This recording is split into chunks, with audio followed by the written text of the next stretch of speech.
Well, hello, and welcome to another edition of the eCommerce Evolution Podcast. I'm your host, Brett Curry, CEO of OMG Commerce, and today we're talking about a topic that we have never discussed at length on this show. We've certainly, breached the subject, but we have not zeroed in on this. I think it's going to be a lot of fun. So we're talking about the app ecosystem for 2020.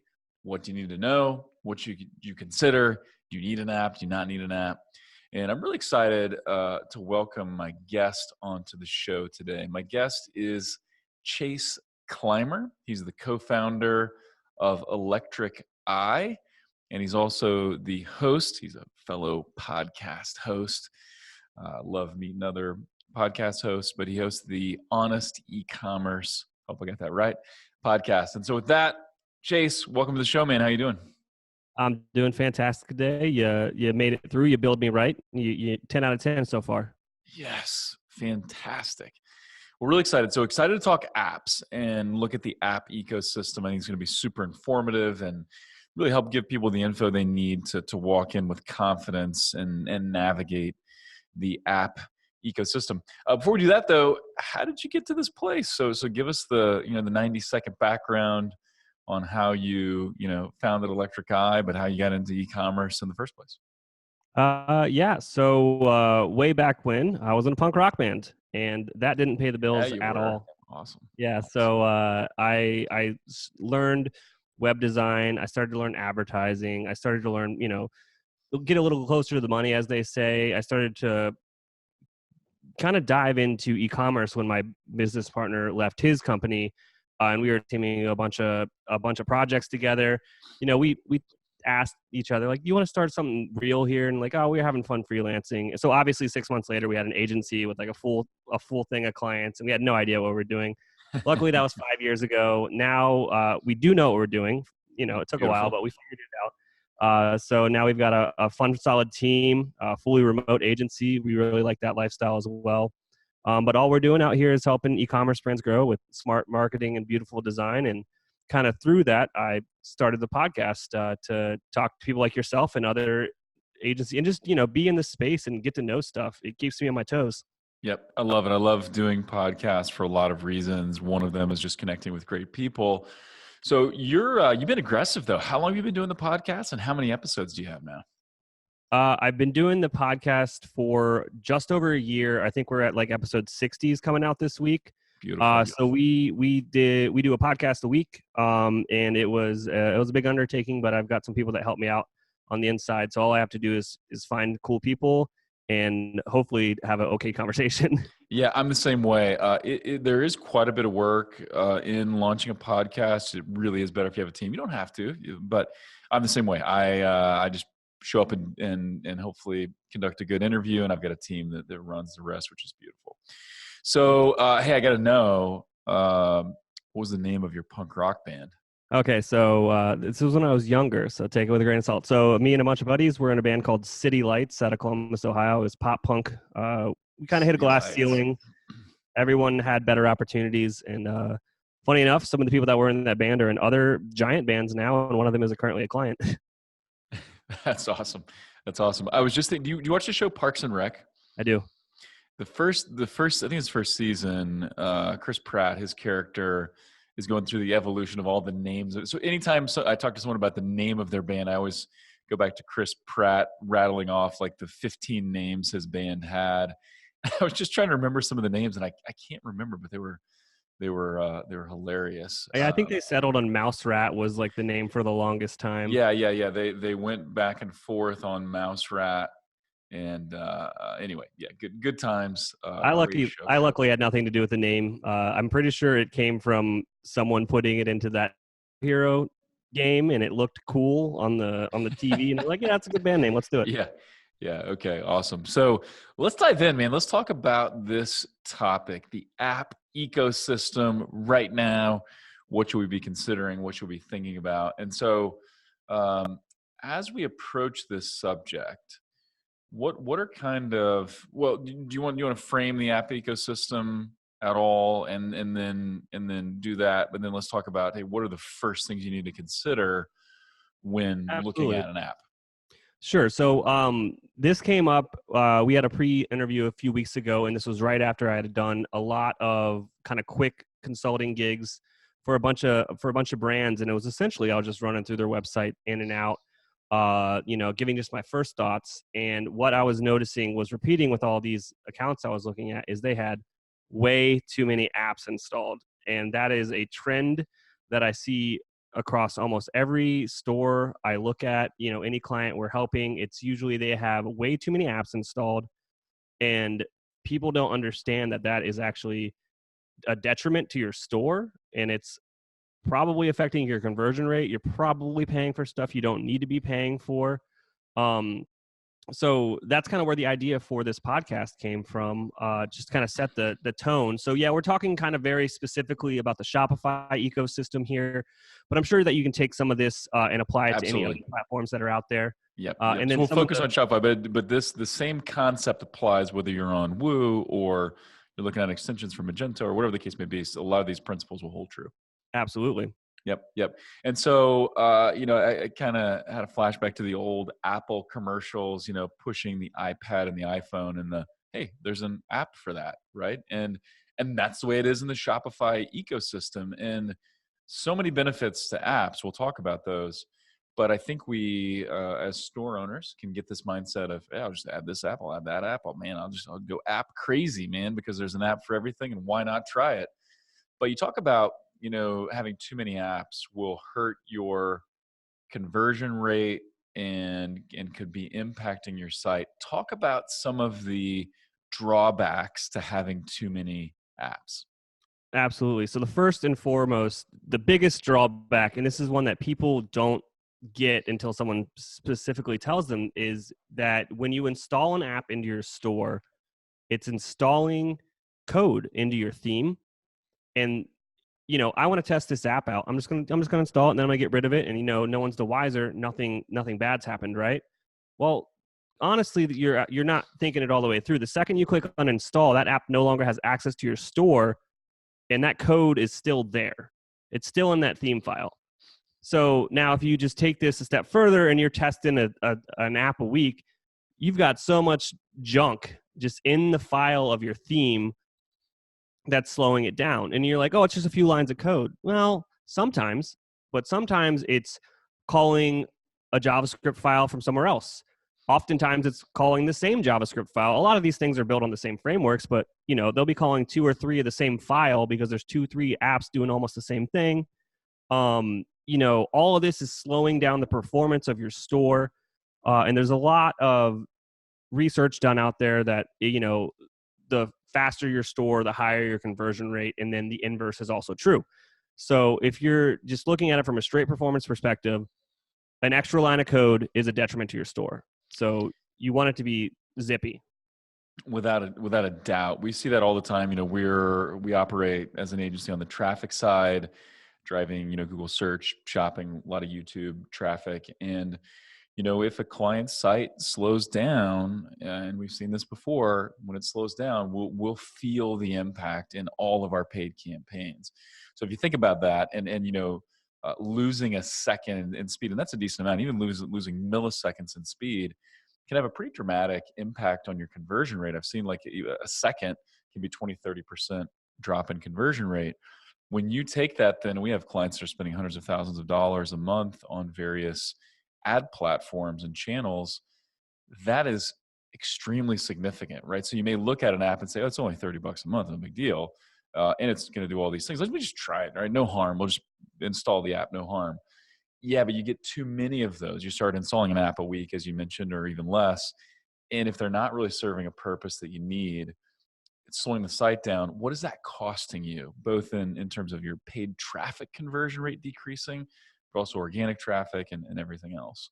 So, so really valuable to think that through and think, okay, I'm adding this app. Is it worth the potential loss of performance in terms of speed to add this functionality with the app? And so one thing that I think might be useful, and then I want to dig into maybe some apps that people don't need, right? This may be useful just to say, hey, you probably don't need this app. So let's talk that through in just a second. But before we do, are there areas of the site that are more risky than others? And I think I know the answer to this, but are there types of apps that you should really consider? Like, man, I don't know that I need this. My thought is any app related to the cart itself. Um, is that the riskiest place to place an app, or any thoughts on that? I'm probably going to take the coward's way out on that question. It's like, I don't know, test it, Yeah, because yeah, yeah, yeah. it really depends on the customer base. Yep. But I would say what people end up doing, and we just had this happen the other day with a client of ours. They were looking for an upsell solution, and they were a go-getter, and they were doing stuff on their own. And I believe there was 5 or 6 that they tested in the week before they said they wanted to use one. And, there was lines of code in that upsell app left over in there. And then the one that they wanted to use, there was conflicts. And then it cost us hours of time digging in there, cleaning it up, making it work. That's another byproduct of this. All that extra code is going to interfere with other apps as well. Yep.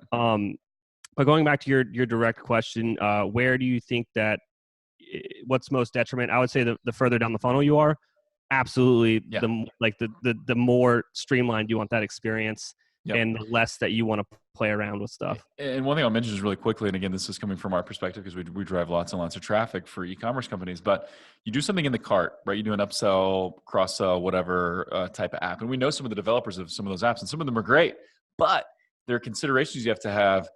If you're not careful, it'll screw up your conversion tracking, right? So now I've got my Facebook pixel, I've got my Google pixel, I've got all these conversion codes firing. Now all of a sudden, and I'm using automated bidding, right? Which most people are now. So now I install this new app. It changes my conversion tracking. Now my campaigns are screwed up. Now my campaigns don't have good data. I don't have good data. Now things are getting messy. So just lots of considerations here. So anyway, let's though talk about, and you mentioned to me, hey, the first question you have to ask is, do I need an app, right? So I want this functionality, but do I need an app, or is there another way?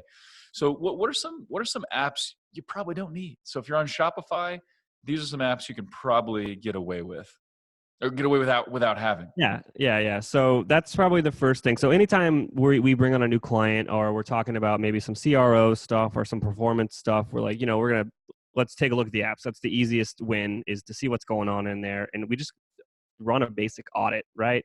We copy and paste it into a Google spreadsheet, and we go, what's this app do?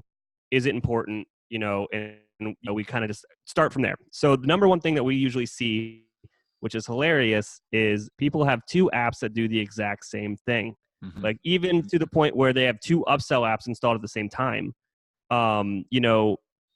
So most of the time they don't have them both firing. They're not both live, but they still have the demo app installed. They have the trial run there, and then they just let it go, and it's still installed in the store.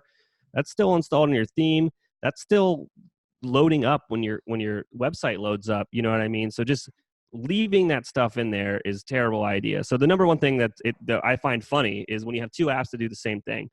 Oftentimes there are some other ones that are doing the same thing. So people will have, maybe they'll have like a free shipping banner or a promotion bar at the top of the page, and there's something built into their theme that already does that. You know what I mean? Mm-hmm. It's like, why do you have 2 things that do this, like 2 solutions that do the same thing? Another one that's kind of happens all the time is like restock alerts. Like one of their marketing apps, which we'll talk about that later, but like one of their marketing apps will have a restock alert, but they have just an app that does that specific one little thing. It's again, just going back to, don't have 2 apps doing the same thing. So really run through your stuff and audit it. The other 2 that I have written down here that people usually have 2 of the same one is, like, again, abandoned carts, those notifications, doing 2 of the same exact things. Like if one's doing SMS, one's doing email, that makes sense. But if, you got 2 different apps both doing emails, why not just use one app to do it twice if that's how you want to run it? Yep. Makes sense. And then I think you talked about things like form builders and other pop-ups and stuff. Yeah. So just beyond the using 2 apps to do the same thing, or just two functionalities, just go and create a relationship with a good developer or a good agency or consultant or freelancer or what have you, to help you just build in some of these simple code elements into your site. You don't need an app for a form builder. You can just hard code a form and drop that into your site. That'll load lightning fast compared to an app that has to load JavaScript and then load the form. And that's it's a slower user experience as well. Other things that you can just have your developers build in, pop-ups. Heck, half the time your better marketing apps have built-in pop-up solutions that you can customize out the wazoo. You don't need a specific app for pop-ups. And then if you just start talking about conversion rates, that's a whole other conversation about pop-ups. Sure. But oftentimes on the product page is where I see people go out of control with things that you don't really need. So they'll have apps that are installing like trust badges or installing tabs on the product page. Just hire a developer to code it out, and you're going to be paying a couple $100, for a smaller task, give or take your market. But then you're not paying a monthly fee for it, and it's going to look exactly how you want, and it's going to be lightning fast, and it's not going to be interfering with anything. Yep. I think sometimes we don't think about the overall cost, the total cost of ownership, if you will, or the cost of unintended consequences with apps. So yeah, it's $30 a month, but you're paying that forever. And if you can just hire a developer to build something to put it into the theme, what is that going to be benefiting you in terms of improved speed and performance? And then, you only pay the fee once. So totally makes sense. Cool. You talk about identifying apps that are fighting with each other, right? And this is something we used to do quite a bit of work in the Magento space. We were never developers, always on the marketing side, but had a lot of Magento clients. And this is something we'd see all the time. Like, hey, they call it extensions at the time in the Magento space, but hey, install these extensions, they break the site or they conflict with each other, everything blows up, right? How do you identify if apps are fighting with each other?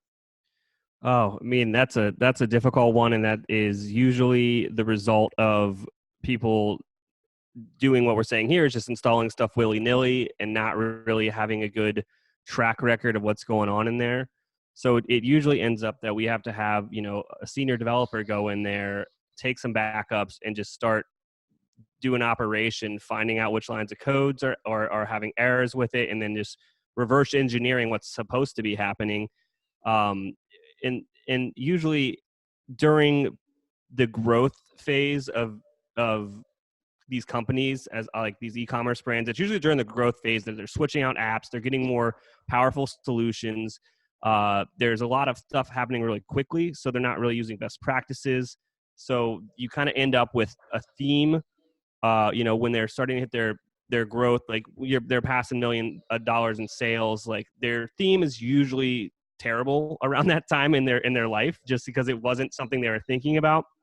So once they start thinking about performance and all this stuff, it's usually a good idea to like refactor the theme, is a nerdy way of saying like rebuild it from the ground up code wise to make it really fast and make it like not have any of those errors.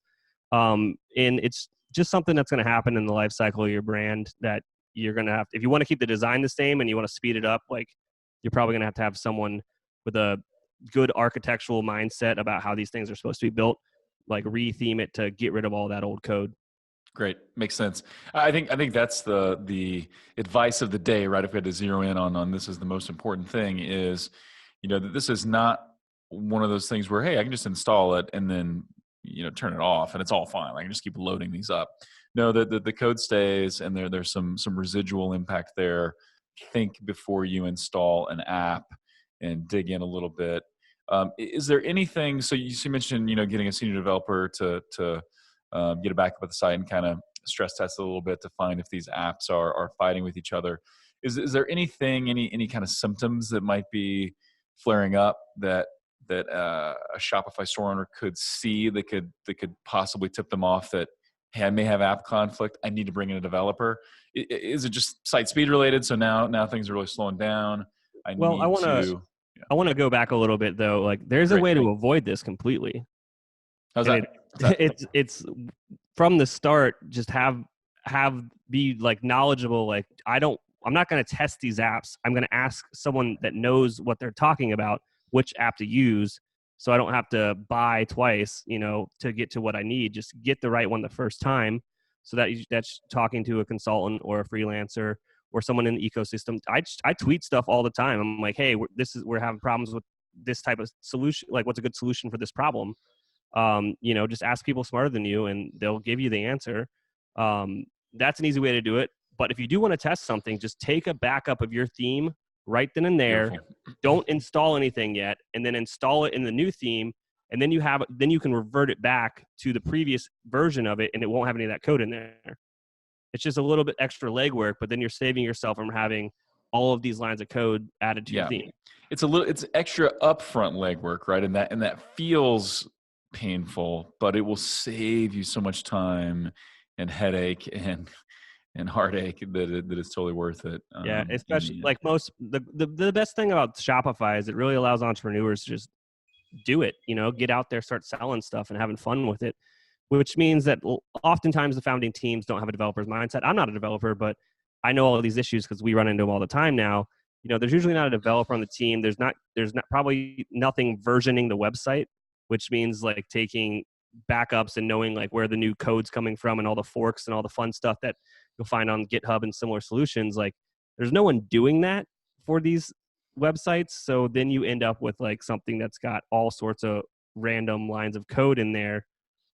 I guess that's something to think about with the ease of use of some of these sites. Like, then you end up with these fun issues like that.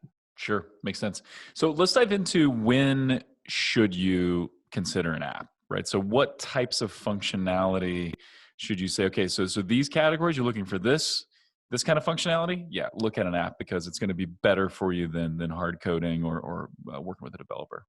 Yeah. So I think the first thing is kind of understanding the limitations of the platform you're on. Shopify is really, really, really good at their one competency, which is selling something to a customer online through their platform. That's it. That's like the best. That's the thing they're the best at. Everything that kind of gets a little bit further away from that is a little outside of that sweet spot. So it usually comes in the form of like kind of more robust systems that you want to add into your business. So like a one right off the top of my head would be kind of once you get past the sale, Shopify doesn't care anymore. So anything in the fulfillment development area. So like you're talking about like pick, pack, ship, getting the codes emailed to your customers about their tracking information, all that stuff. There are better solutions out there than what you're going to find natively on Shopify. So that makes sense. I would probably say that's something you should probably have installed in your store. So a solution like a ship station or an order cup. There's a bunch of them in the fulfillment area. That makes sense because that kind of is outside of the core competency of the platform. And you're going to see kind of a theme here when I start talking about these other areas of a business that aren't the online store. So the next one would be like in marketing, there are a crap ton of reasons to use other platforms, like your email marketing platforms. Shopify doesn't have that built in. And anyone that goes from Shopify's abandoned carts to like a more robust abandoned cart solution, like will immediately be like, why didn't I do this on day one? Something like a Klaviyo as an example. Yeah. Klaviyo. There's a million of them out there, but I'm a big Klaviyo fan. Me too. If you want someone to tell you to pick right the first time, Klaviyo is the solution. I totally agree. Yeah. No, followed Klaviyo from the very beginning, primarily through my buddies Austin Bronner and Chad Vanig's eCommerce influence. But yeah, they introduced me to Klaviyo years and years ago, and yeah, it's just a great solution. So basically, we're looking. I want you to give more specifics here, but basically, what we're looking at is if it's something that's outside the core competency of Shopify, that's when you look for an app. So what are some other areas? So we got fulfillment, things like ShipStation, whatnot, email apps like Klaviyo. What other areas, categories? So this is something you're probably very familiar with, is getting a data feed out of Shopify and into your marketing platform of choice, your paid platform of choice, really is what I'm talking about here. Yep. So, getting a good clean feed out of Shopify to import into Google or Pinterest or Facebook, however you want to do that. And what's interesting, and I'll just because this is one of our areas. Just one of the quick things to consider there is you can directly connect Shopify to Google Ads as an example for Google Shopping, but it creates some pretty serious limitations in my opinion. So this is where some of the apps you invest in for a good data feed. Yes, there's often some monthly fees associated there, but the level of customization you can create and the cleanliness of the feed, and just like because the feed becomes your ad in Google Shopping as an example. So getting the right app to feed to get a good feed into Google Ads or Facebook or wherever, totally worth it. It's gonna have a dramatic impact on your marketing efforts there. Where looking to save a couple bucks by doing the direct integration, it's not as good. At least not right now. It's not as good. Oh, yeah. So yeah, fully agree with that one. We do Facebook advertising for a lot of clients, and the first thing we do is replace their feed. The native integration between Shopify and Facebook is hilarious at best. Getting Same down on the Google side. Yeah. Yeah. We recommend the same solution for both of them, and it's a software called A10 software.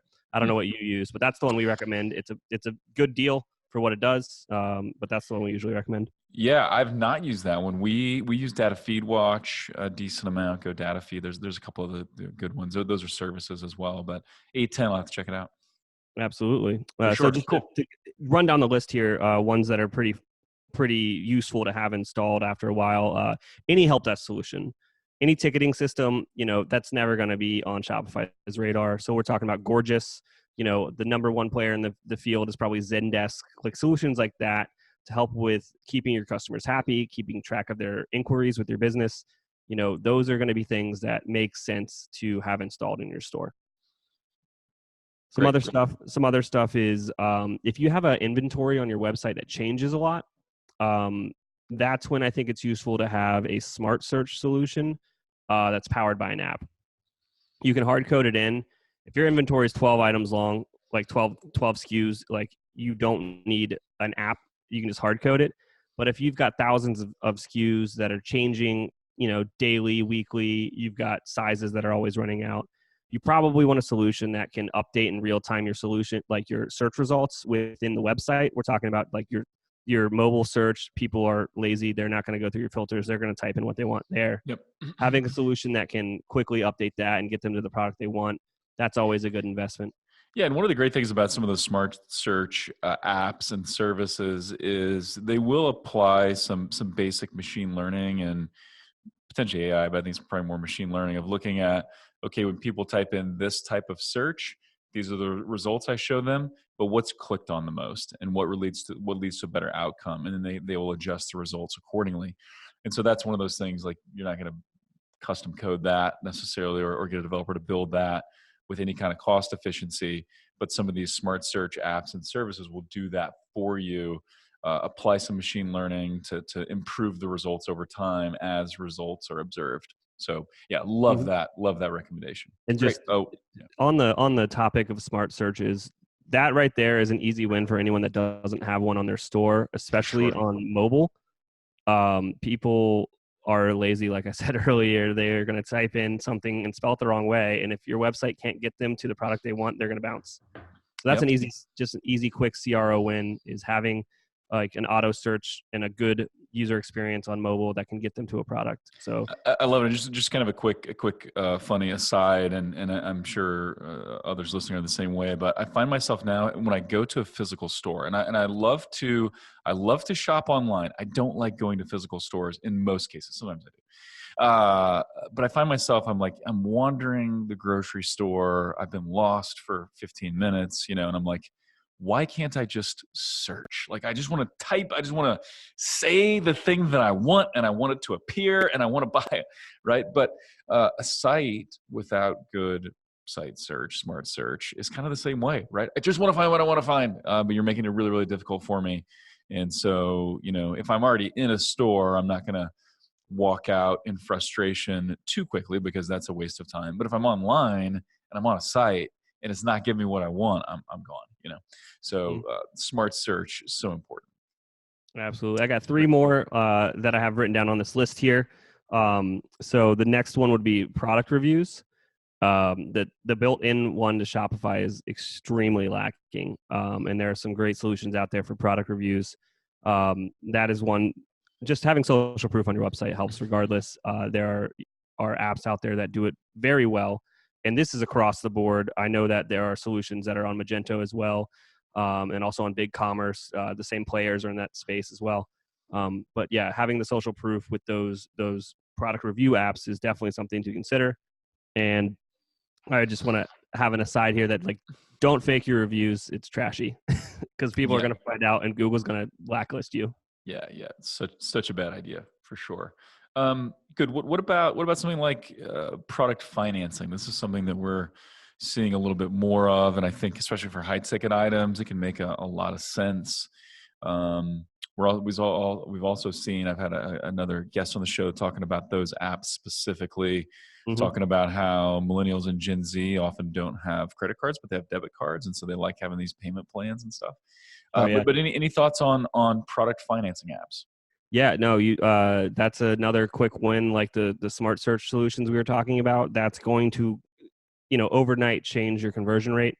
Those are very helpful, and you should definitely, consider having one. There's apps like Klarna, Afterpay.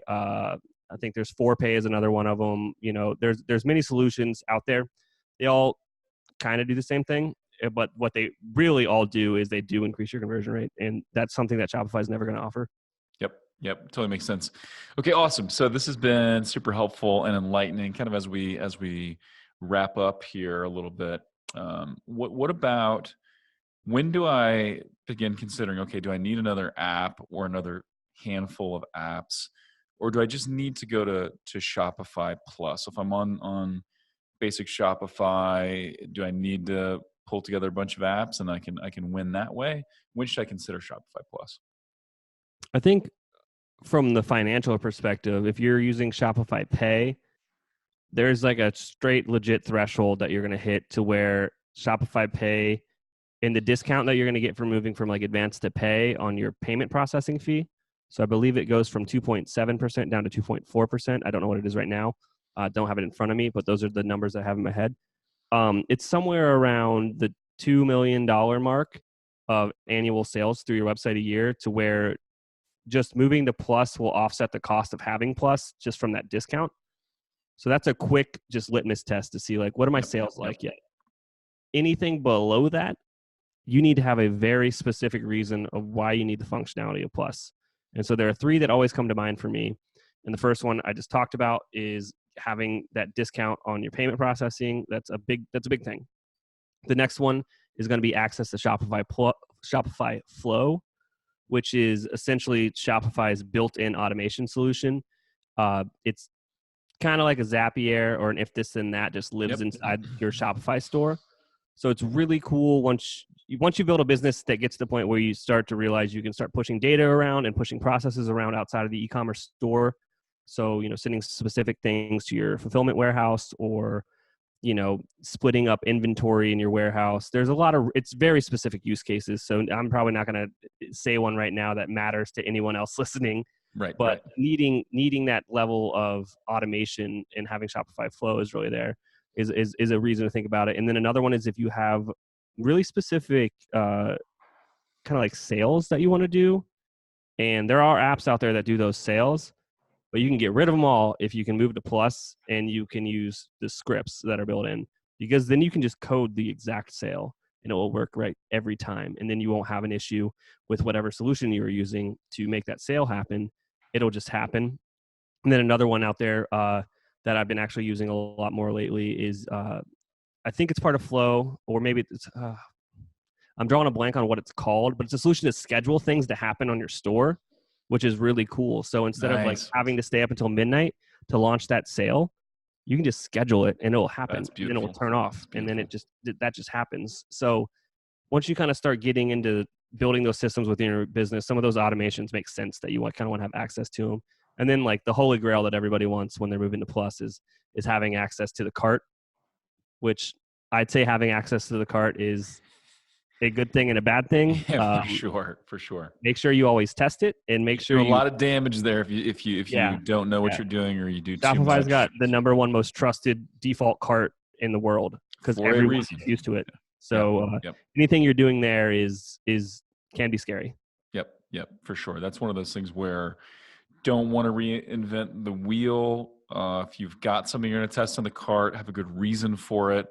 You should likely have some other case studies and use cases and people you've talked to that have said, yes, we made this shift and it worked. And then you better be prepared to test it and see how it works for you, for sure. So absolutely test it. Don't just throw it in there because someone else did it and said it worked. Yeah. Because There are some very business popular gurus out there that are like, these are the 5 tweaks that I did to my cart, and this is what happened. Those are the 5 winning tweaks out of the 500 tweaks that they tried that year. Yep. And they worked for his business because of their specific customer reacted to it the right way. Yep. They probably won't work for your business. You should be testing everything. Without a doubt. Awesome. Chase, this has been fantastic. I love getting some insight here on the app ecosystem. This is an area that people just have to proceed with caution. If you approach this with some wisdom and a strategy, it can be amazing. If you don't, if you go kind of willy-nilly, to use your phrase, I think that actually fits in this case, bad things could be on the horizon for sure. So, hey, let's talk about your podcast. Absolutely. You're now 60 episodes in. Congrats on that. That's amazing. I can tell you're being very consistent, just a little over a year in. That's awesome. Why should we listen? Why should we tune in, other than you just being a really cool guy? Why should we tune in? Absolutely. So I'm interviewing kind of a lot of people in this app ecosystem is one thing. If you're ever curious about a certain app, I would say the ones that I use, I have on the podcast, and I get some really good information out of them. None of the episodes are like a sales pitch, though. It's like, why do these apps exist? What's the use case for using apps like these? And then, at the end, I'm like, gosh, sure, give us like 5 details about your app that people might like. Yep. I'm also interviewing other agency owners, other consultants out there in this space. At the end of the day, I'm all about being honest. I don't want to, that's kind of where the name came from, is like, there's that shady get rich quick scheme element to e-commerce that I have a disdain for. And I want to be a voice of truth and reason within this ecosystem. So that's kind of why I do the podcast. And then I've been getting into a lot more interviewing actual brand owners, some very notable brand owners or people in those departments, and just getting it from them, from the source of what they did and the mistakes they even made along the way to like how they built that business. Yep. I love it. I'm excited to dig deeper and kind of binge listen to some of the episodes myself. So that's awesome. And then, what about your agency? Talk a little bit about what you guys do there at Electric Eye, and how can people find out more about both about the agency and about the podcast? Absolutely. So I'm the co-founder of Electric Eye. If you have a website, you've got your product market fit figured out, and you're kind of trying to figure out what more you can do, that's kind of the right fit for us. We like to help people with beautiful website designs and smart marketing. We have this app ecosystem nailed down. If you have questions about that, you can reach out. If anyone listening to this podcast wants me to run through their site and give them an audit, just say I heard you on this podcast, and I'll do that for free. That's not a problem at all. If you want that, it's not a landing page or anything. Just reach out the right way, the normal way, through our website. It's electriceye.io/connect. And I'll do that for anybody listening. And then if you like the sound of my voice, which I don't, but if you do, you can find more of the podcast at honestecommerce.co. That's .co. How many people actually like the sound of their voice, right? It just doesn't happen very often. I will say that I'm not sure if you're at this point. You maybe are at 60 episodes, but there was definitely a time in my life when I was like, oh man, I hate the sound of my voice. Do I really sound like that? That's so annoying. I ended up doing quite a bit of public speaking, first at church and then business events and stuff like that, and then podcasting. And so now there is this switch that flips at some point where now I sound the same in my head as I do when I hear my voice. So I don't know if you got to that point yet or not. It's all the same to me. It's just whatever. It's not good or bad. It's Not quite yet, but sometimes I'll catch some of our podcasts and I'll be listening to it and I'll be like, wow, I don't sound like an idiot. Yeah. It's like eventually it just calibrates. Like you hear yourself recording and through like a PA system enough. And then anyway, that's only relevant to some, but it is an interesting phenomenon for sure. So fantastic. And then Honest eCommerce, wherever podcasts are downloaded or synced to, that's where people can find you. Absolutely. Awesome. Chase Clymer, ladies and gentlemen. Chase, thanks for coming on, man. This has been a lot of fun. Thanks for helping us tackle a topic we have not explored in detail on this show. And we will have to connect again, my friend. Sounds good. Thank you so much for having me. Awesome. Thank you. And as always, we would love your feedback. Let us know different show ideas you'd like us to explore. We'd love your feedback. We would love your review on iTunes. So if you're enjoying what you're listening to, that 5-star review does help other people discover the podcast. So if you are so inclined, it would help us a lot. Go ahead and do that. And with that, until next time, thank you for listening.